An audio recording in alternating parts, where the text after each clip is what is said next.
Video ले ले मस्त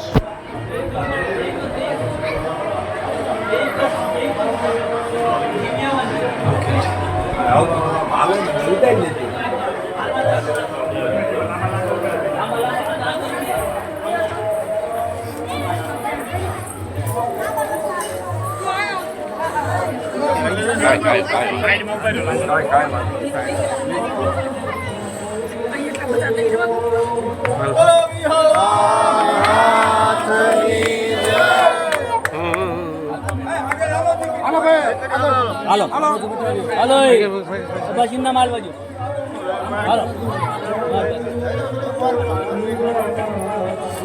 બોલો બિહારા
તમારા છે રામ ને તિલક કરવું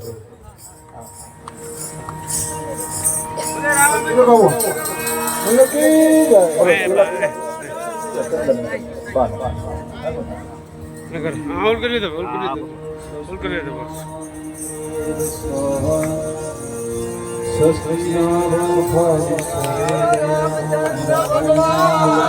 रामचंद्र भगवान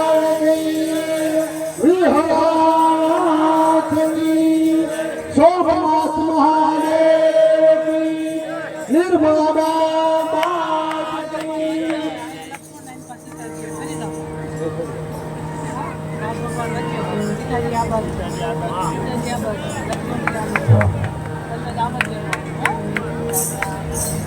बोलो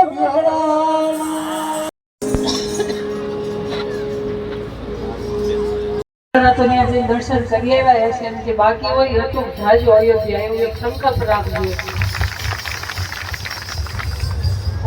બધાને તો શું કેવું કે બધા પોતાના જ છે, બધા જાણીતા જ છે, બધાને ખબર જ છે.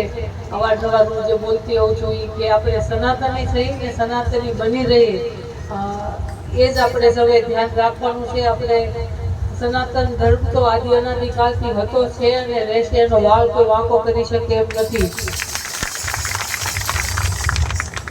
આપણે એમાં શું યોગદાન આપી શકીએ એ જ આપણે ધ્યાન રાખવાનું છે કે આપણે વધારે કાંઈ નહીં કરતા, ખાલી આપણે આપણું પોતપોતાનું કુટુંબ સાચવી લઈએ ને તો એ બહુ મોટું કાર્ય છે. અત્યારે આપણે જેમ જોઈ રહ્યા છીએ જેમ કે સમાચારમાં બધી રીતે કે સનાતન ઉપર ચારે બાજુથી પ્રહારો થઈ રહ્યા છે, ત્યારે આપણે થોડાક આજુબાજુ શું ચાલી રહ્યું છે એ થોડાક સજાગ રહીએ. આપણે આંખો ને કાન આપણા ખુલ્લા રાખીએ. દરેક સનાતનીના ઘરે તુલસીનો ક્યારો હોવો જોઈએ અને દરેક બેન દીકરીઓ ઘરથી બહાર નીકળે ત્યારે કપાળમાં ચાંદલો કરીને નીકળે. એ એક આપણું સુહાગનું પ્રતીક છે, આપણું એક ઓળખાણ છે, આપણી સનાતનની ઓળખાણ છે. એનાથી આપણે શરમાવું ન જોઈએ એવી ફેશન નકામી છે. વધારે તો બીજું કઈ નથી કેવું, પણ હમણાં જ આપણે એક સારા સમાચાર આપવા છે તમને બધાને. તમે એવું નક્કી કર્યું છે બાપુ કે દર શનિવારે 9:45 જેવડે હનુમાન ચાલીસા પાઠ કરવા, હનુમાન ચાલીસા બોલવા. એટલે એમાં જેટલા આવી શકે એટલા બહેનો ભાઈ બધાને હાજર રહેવા મારું ભાવભર્યું આમંત્રણ છે. અને દેખાડી દેવું છે આપણે કે આપણે કરી શકીએ એટલી હાજરી હોવી જોઈએ દર શનિવારે. એ મારી એક નમ્ર વિનંતી છે. બાકી અહીંયા ઉપસ્થિત અને આખા ગામ ઉપર સૌ ઉપર અને આયોજકોને અને વ્યાસપીઠ ઉપર મહારાજને મારા જય વીરાનાથ અને જાગૃત સરકાર અને વીરાનાથના આશીર્વાદ હર હંમેશ સૌ ઉપર વરસતા રહે અને આપણે એમના કૃપાપાત્ર બની રહી એ જ પ્રભુ પાસે પ્રાર્થના. જય સિયારામ. રામંડલેશ્વર પૂજ્ય શ્રી બાની વિશેષ ઉપસ્થિતિ છે. હું વિનંતી કરીશ કે પૂજ્ય બાના સન્માન માટે બેનને વિનંતી કરું. જોરદાર તાલીઓથી આપણે અભિવાદન પૂજ્ય બાના સન્માનને સ્વીકારીશું. સાથે બાએ જેમ કીધું એમ આપણે 45 મિનિટે આપણે સૌ મોટી સંખ્યામાં ઉપસ્થિત રહી અને હનુમાન ચાલીસાનું ગાન કરી આવા સનાતન ધર્મના જ્યાં જ્યાં કાર્ય થાય ત્યાં આવડી મોટી સંખ્યામાં ભાઈઓ અને બહેનો આપણે સનાતન ધર્મની તાકાત જરૂર બતાવીશું. જય વિહલાનાથ, જય સિયારામ. રામાયણજીનું સન્માન કરશે પૂજ્ય બા.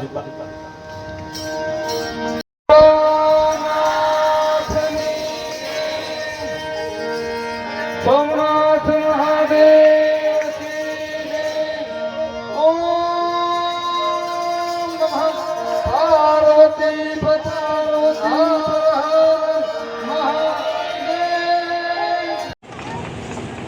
શ્રીને વિનંતી કરું. શ્રી રામપારાયણ પ્રસંગે આપણે સૌ ભેગા થયા છીએ. આગળ કથાનું રસપાન કરાવે શ્રી થોડા આશીર્વચન આપણે પૂજ્ય બાના વરસ હસ્તે આપણે આ સન્માન પણ હું વિનંતી કરી શાસ્ત્રી શ્રી તેમજ ભગવાન ભાગવત રામાયણજીનું સન્માન કરશે પૂજ્ય બા.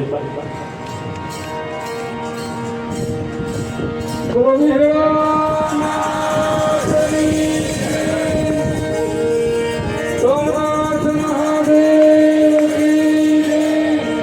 ઓમ નમઃ પાર્વતી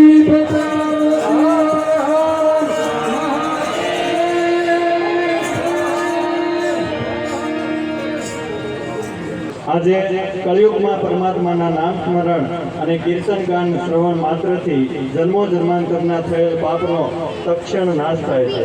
એવી પતિત પાવની પરમાત્માના ગુણાનુવાદની કથા શ્રી રામપારાયણ જ્ઞાન યજ્ઞ સપ્તાહ શ્રવણ કરવાનું અને આવા જ્ઞાન યજ્ઞનું આયોજન કરવાનું મોટું પુણ્ય છે.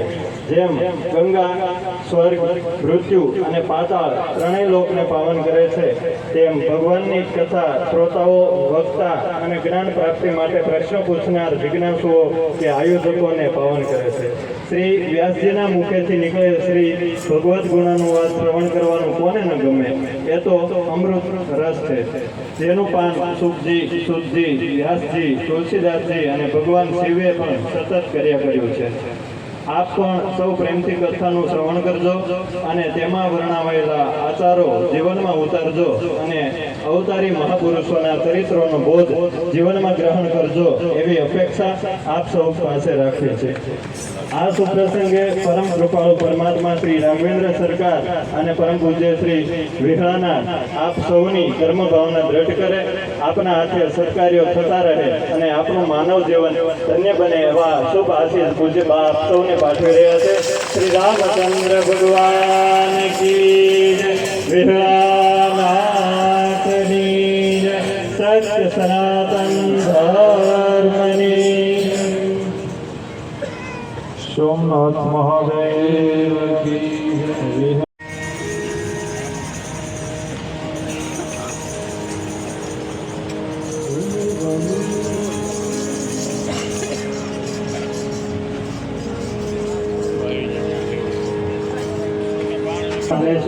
શ્રી ઉમર બાપુની વિશેષ ઉપસ્થિતિ આજે આજરોજ આ કથામાં થઈ છે. ત્યારે આવડી મોટી સંખ્યામાં ભાઈઓ અને બહેનો સૌ સનાતન ધર્મને આપણા એક મંડપ નીચે આપણે સૌ ભેગા થયા છીએ સનાતનની રૂપે. ત્યારે આપણી કથામાં અધ્યક્ષ સ્થાને પૂજ્ય બા ઉપસ્થિત છે, તો આપણે સૌ સર્વપ્રથમ પૂજ્ય બાના આશીર્વાદ લઈ અને આપણે ધન્ય થઈએ. પૂજ્ય બા.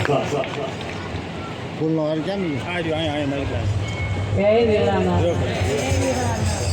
કહું છું એમ કે આપણે ઘણી પેઢીઓના પૂર્ણ ભેગા થાય ત્યારે આપણે આવા સરસ આયોજનમાં કથામાં આપણે હાજરી આપી શકતા હોઈએ છીએ. આપણે સૌને તો ગામમાં અવારનવાર આવા લાભ મળે છે. આપણે સૌ ભાગ્યશાળી છીએ એટલા માટે છે કે આપણે રામ જન્મભૂમિનું મંદિર બનતા આપણે પ્રત્યક્ષ કે મીડિયાના રૂપથી પણ આપણે પ્રત્યક્ષ અને અપ્રત્યક્ષ પણ આપણે નિહાળ્યું છે મંદિર.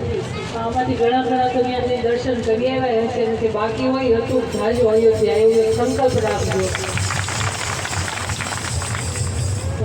બધાને તો શું કહેવું કે એ બધા પોતાના જ છે ને બધા જાણીતા જ છે, બધાને ખબર જ છે.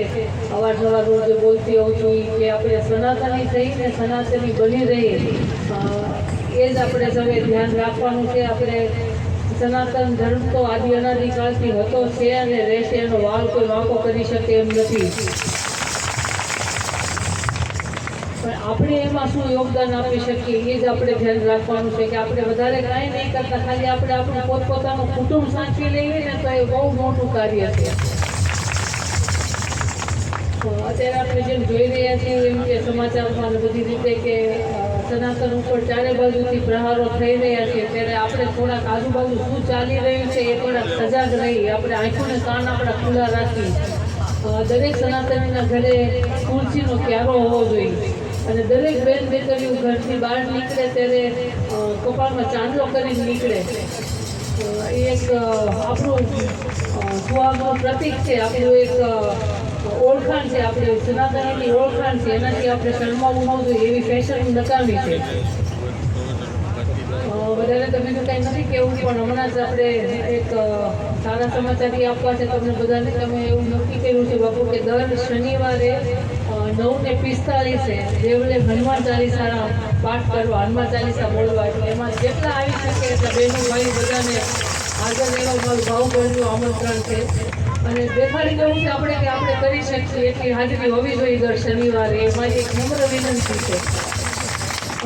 બાકી અહીંયા ઉપસ્થિત અને આખા ગામ ઉપર સૌ ઉપર અને આયોજકોને અને વ્યાસપીઠ ઉપર ભારતને મારા જય વીરલાનાથ અને જાગેન્દ્ર સરકારને વીરલાનાથના આશીર્વાદ હર હંમેશ સૌ ઉપર વરસતા રહે અને આપણે એમના કૃપાપાત્ર બની રહી, એ જ પ્રભુ પાસે પ્રાર્થના. જય સિયારામ.